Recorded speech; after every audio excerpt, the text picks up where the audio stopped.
In today's video, I'm going to teach you how to use the not and Iferror functions in Excel. In this quick tutorial, we'll look at two very useful Excel functions that can make your worksheets easier to read and more reliable.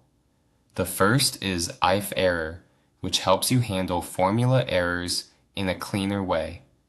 The second is not, which reverses a logical result, making it helpful when you want Excel to return the opposite of a condition. Let's start with Iferror.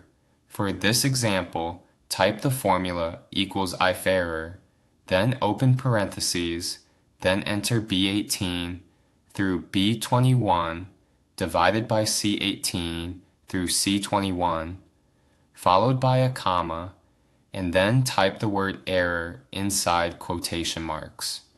After that, close the parentheses. This formula tells Excel to divide the values in cells B18 through B21 by the values in C18 through C21. If everything works normally, Excel will return the calculation results. But if there's a problem, such as dividing by 0 or another formula error, Excel will display the text error instead. This is especially helpful when you want your spreadsheet to look cleaner and be easier for others to understand, instead of showing technical error messages.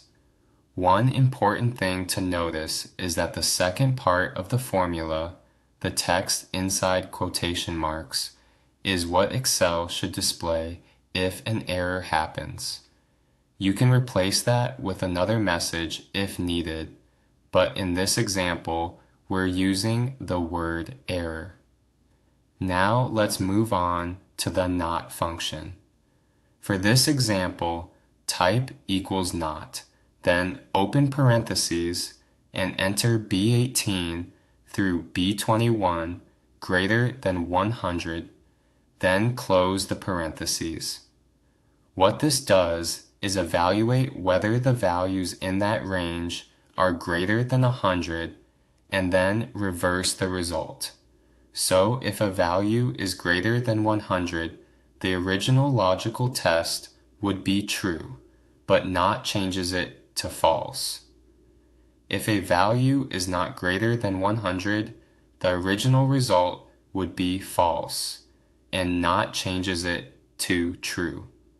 This is useful when you want to flag entries that do not meet a certain condition. Instead of building a more complicated formula from scratch, you can simply wrap the logical test in not to flip the answer. As you work with these functions, make sure your parentheses and quotation marks are placed correctly, since small typing mistakes can cause formulas not to work. Iferror is great for improving the appearance and usability of your spreadsheets, while not is a simple way to reverse logical tests and build smarter formulas. If this tutorial helped you, please consider subscribing. We post new software tutorials every day to help you get the most out of your favorite tools. Thanks for watching.